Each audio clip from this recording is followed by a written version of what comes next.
में आप लोग को स्वागत है। मैं उदय कुमार आज से आप लोग को फिर से जो है राजनीतिक शास्त्र का पाठ 5 कराने वाले हैं, जो कि ये राजनीतिक शास्त्र का पाठ अंतिम है। ठीक है, तो चलिए अब हम लोग क्वेश्चन पे चलते हैं। पहला क्वेश्चन आप लोग को दिया गया है, यहाँ से ध्यान दीजिए कि एनक्रूमा कहाँ के राष्ट्रपति चुने गए हैं। ऑप्शन ए में है आपको पोलैंड, ऑप्शन बी में है चिली, ऑप्शन सी में है घाना, ऑप्शन डी में है मैक्सिको। आपको से बताते चले इसका राइट आंसर हो जाएगा ऑप्शन नंबर सी यानी घाना। इसी तरह से आइए क्वेश्चन नंबर देखिए दो में। क्वेश्चन नंबर 2 कह रहा है कि आंग सान यू की का संबंध किस देश से है। ऑप्शन ए में है दक्षिण अफ्रीका, ऑप्शन बी में है म्यांमार, ऑप्शन सी में है श्रीलंका, ऑप्शन डी में है भूटान। आपको से बताते चले इसका राइट आंसर हो जाएगा ऑप्शन नंबर बी यानी म्यांमार। इसी तरह से आइए क्वेश्चन नंबर 3 में कह रहा है आज़ादी के समय से ही किस देश में सरकार का लोकतांत्रिक स्वरूप है। ऑप्शन ए में है पाकिस्तान, ऑप्शन बी में है भूटान, ऑप्शन सी में नेपाल, ऑप्शन डी में है भारत। तो आपको से बताते चले इसका राइट आंसर हो जाएगा ऑप्शन नंबर डी यानी भारत। क्या हो जाएगा भारत। इसी तरह से चलिए क्वेश्चन नंबर नेक्स्ट में आगे कह रहा है अरस्तु कहाँ के दार्शनिक थे। ऑप्शन नंबर ए में है आपको कंबोडिया, ऑप्शन बी में है यूनान, ऑप्शन सी में है थाईलैंड, ऑप्शन डी में है आपको इंडोनेशिया। आपको से बताते चले इसका राइट आंसर हो जाएगा ऑप्शन नंबर बी यानी यूनान के। ठीक है, अरस्तु कहाँ के रहने वाले थे, यूनान के रहने वाले थे। इसी तरह से आइए क्वेश्चन नंबर यहाँ पे 5 में देखिए, 5 नंबर में कह रहा है उत्तरदायी सरकार का सिद्धांत निम्न में से किस क्रांति की देन है। तो आपको से बताते चले इसका राइट आंसर हो जाएगा ऑप्शन नंबर ए यानी कि गौरवपूर्ण क्रांति। गौरवपूर्ण क्रांति हो जाएगा। इसी तरह से आइए क्वेश्चन नंबर 6 में देखिए। क्वेश्चन नंबर 6 कह रहा है कि 15वें लोकसभा चुनाव में संयुक्त प्रगतिशील गठबंधन द्वारा लोकसभा की 543 सीटों में से कितने सीट पर विजय प्राप्त की। ऑप्शन नंबर ए में है 260, ऑप्शन बी में है 262, ऑप्शन नंबर सी में है आपको 255, ऑप्शन नंबर डी में है 265। आपको से बताते चले इसका राइट आंसर हो जाएगा ऑप्शन नंबर डी यानी 265 सीट प्राप्त हुआ था। ठीक है, इसी तरह से चलिए क्वेश्चन नंबर हम लोग 7 में आएंगे। 7 नंबर का रहा इनमें से प्रत्यक्ष कर का उदाहरण है। ऑप्शन ए में है आयकर, ऑप्शन बी में है आपको बिक्री कर, ऑप्शन सी में है उत्पादन शुल्क, ऑप्शन डी में है सीमा शुल्क। आपको से बताते चले इसका राइट आंसर हो जाएगा ऑप्शन नंबर ए यानी आयकर। इसी तरह से आइए क्वेश्चन नंबर 8 में कह रहा है कि इनमें अप्रत्यक्ष कर का उदाहरण कौन है। ऑप्शन ए में है व्यय कर, ऑप्शन बी में है निगम कर, ऑप्शन सी में है बिक्री कर, ऑप्शन डी में है संपत्ति कर। आपको से बताते चले इसका राइट आंसर हो जाएगा ऑप्शन नंबर सी यानी बिक्री कर। इसी तरह से आइए क्वेश्चन नंबर 9 में कह रहा है लोकतंत्र किसको बढ़ावा नहीं देता है। ऑप्शन ए में है समानता की भावना को, ऑप्शन बी में है आपको गरिमा एवं प्रतिष्ठा को, ऑप्शन सी में है विशेषाधिकार को, ऑप्शन डी में है फैसला लेने की गुणवत्ता को। तो आपको से बताते चले इसका राइट आंसर हो जाएगा ऑप्शन नंबर सी यानी विशेषाधिकार को। इसी तरह से आइए क्वेश्चन नंबर 10 में क्या कह रहा है देखेंगे हम लोग। क्वेश्चन नंबर 10 कह रहा है कि स्विट्जरलैंड में महिलाओं के मताधिकार किस वर्ष समाप्त हुआ। ऑप्शन ए में है 1848, ऑप्शन बी में है 1871, ऑप्शन सी में है 1971, ऑप्शन डी में है 1991। आपको से बताते चले इसका राइट आंसर हो जाएगा ऑप्शन नंबर बी यानी कि 1871। इसी तरह से आइए क्वेश्चन नंबर 11 में देखिए क्या दिया गया है। क्वेश्चन नंबर 11 में कह रहा है कि महिला आरक्षण बिल विधेयक में महिलाओं के लिए कितने प्रतिशत आरक्षण की बात कही गई है। आपको से बताते चले इसका राइट आंसर हो जाएगा ऑप्शन नंबर सी यानी कि 33%। में कह रहा है भारत में लोकतंत्र की सफलता में क्या बाधा है। ऑप्शन ए में है अशिक्षा, ऑप्शन बी में है गरीबी, ऑप्शन सी में है बेरोजगारी, ऑप्शन डी में है इनमें से सभी।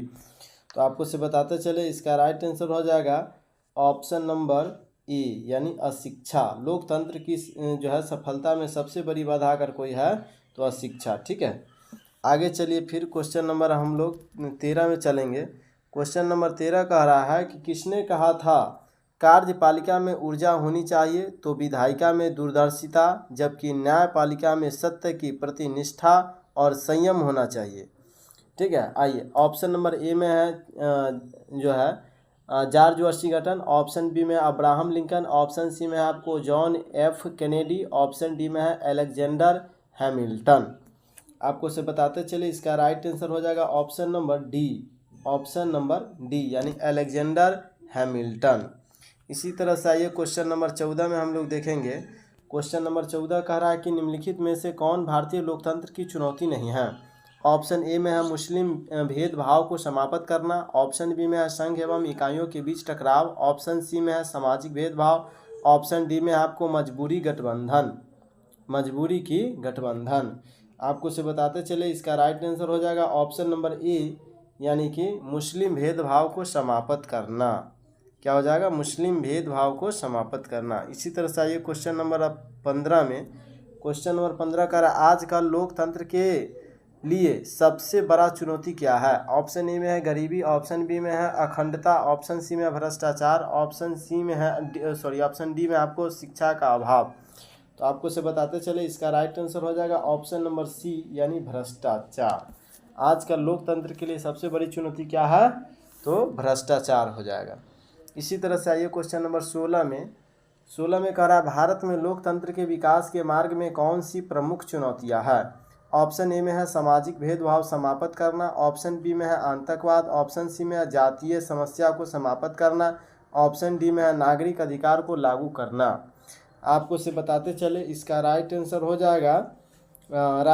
जाएगा ऑप्शन नंबर ए यानी कि सामाजिक भेदभाव समाप्त करना।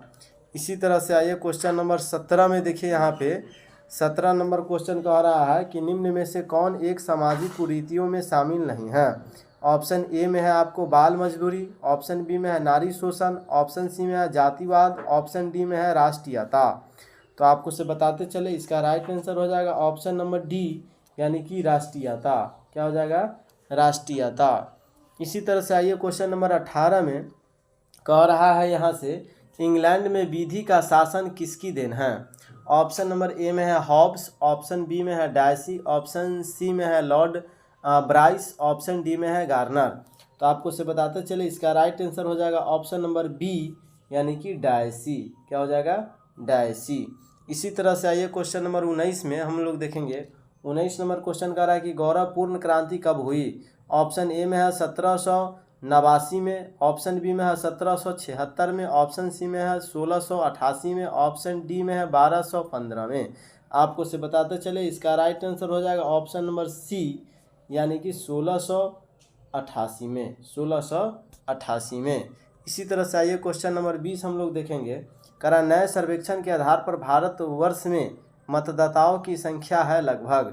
आपको से बताते चले इसका राइट आंसर हो जाएगा ऑप्शन नंबर डी यानी 81.40। 81। दुनिया के कितने हिस्से में अभी भी लोकतांत्रिक शासन व्यवस्था नहीं है।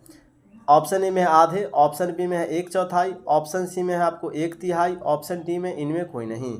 आपको से बताते चले इसका राइट आंसर हो जाएगा ऑप्शन नंबर बी यानी 1/4। इसी तरह से आइए क्वेश्चन नंबर 22 में क्या कह रहा है। कैथोलिकों और प्रोटेस्टेंटों की धार्मिक कट्टरता ने हिंसक संघर्षों को कहाँ जन्म दिया। ऑप्शन ए में है जर्मनी, ऑप्शन बी में है उत्तरी आयरलैंड, ऑप्शन सी में है फ्रांस, ऑप्शन डी में है बेल्जियम। आपको से बताते चले इसका राइट आंसर हो जाएगा ऑप्शन नंबर बी यानी कि उत्तरी आयरलैंड। क्या हो जाएगा? उत्तरी आयरलैंड। इसी तरह से आइए क्वेश्चन नंबर यहाँ 23 में हम लोग देखेंगे। क्वेश्चन नंबर 23 कह रहा है कि टोनी ब्लेयर किस देश के प्रधानमंत्री बने थे। ऑप्शन ए में है जर्मनी, ऑप्शन बी में है इंग्लैंड, ऑप्शन सी में इजराइल, ऑप्शन डी में है फ्रांस। आपको से बताते चले इसका राइट आंसर हो जाएगा ऑप्शन नंबर बी यानी कि इंग्लैंड के। कहाँ के बने थे? इंग्लैंड के बने थे टोनी ब्लेयर प्रधानमंत्री। इसी तरह से आइए क्वेश्चन नंबर 24 में हम लोग देखेंगे। करा लोकतांत्रिक देशों में फैसले एवं निर्णय किसके द्वारा लिए जाते हैं। ऑप्शन ए में व्यवसायियों द्वारा, ऑप्शन बी में पदाधिकारियों द्वारा, ऑप्शन डी में जनप्रतिनिधियों के द्वारा, ऑप्शन डी में धार्मिक संगठनों के द्वारा। तो आपको से बताते चले इसका राइट आंसर हो जाएगा ऑप्शन नंबर सी यानी जनप्रतिनिधियों के द्वारा। क्या हो जाएगा? जनप्रतिनिधियों के द्वारा। इसी तरह से आइए क्वेश्चन नंबर 25 में। क्वेश्चन नंबर 25 कह रहा है कि लोकतंत्र के सामने सबसे बड़ी चुनौती क्या है। ऑप्शन ए में है खाद्यान्न की व्यवस्था, ऑप्शन बी में है उच्च शिक्षा की व्यवस्था, ऑप्शन सी में आपको लोकतंत्र को सशक्त बनाना, ऑप्शन डी में है जनसंख्या पर नियंत्रण। आपको से बताते चले इसका राइट आंसर हो जाएगा ऑप्शन नंबर सी यानी लोकतंत्र को सशक्त बनाना। क्या हो जाएगा? लोकतंत्र को सशक्त बनाना।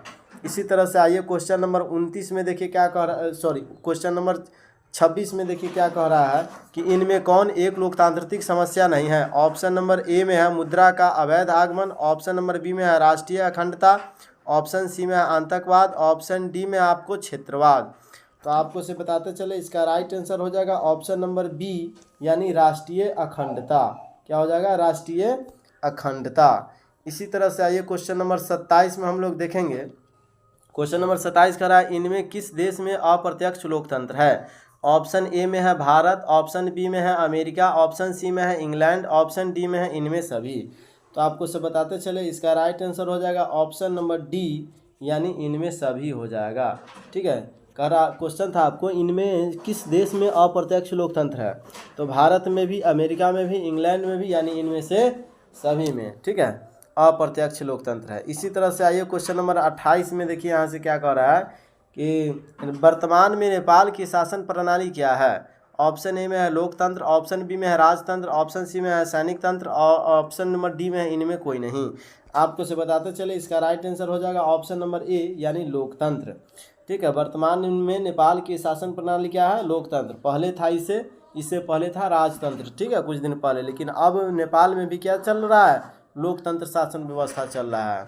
इसी तरह से आइए क्वेश्चन नंबर 29 में हम लोग देखेंगे करा भारतीय लोकतंत्र के कितने अंग है। ऑप्शन ए में है 2, ऑप्शन बी में है 3, ऑप्शन सी में है 4, ऑप्शन डी में है 5। तो आपको से बताते चले इसका राइट आंसर हो जाएगा ऑप्शन नंबर बी यानी 3 है।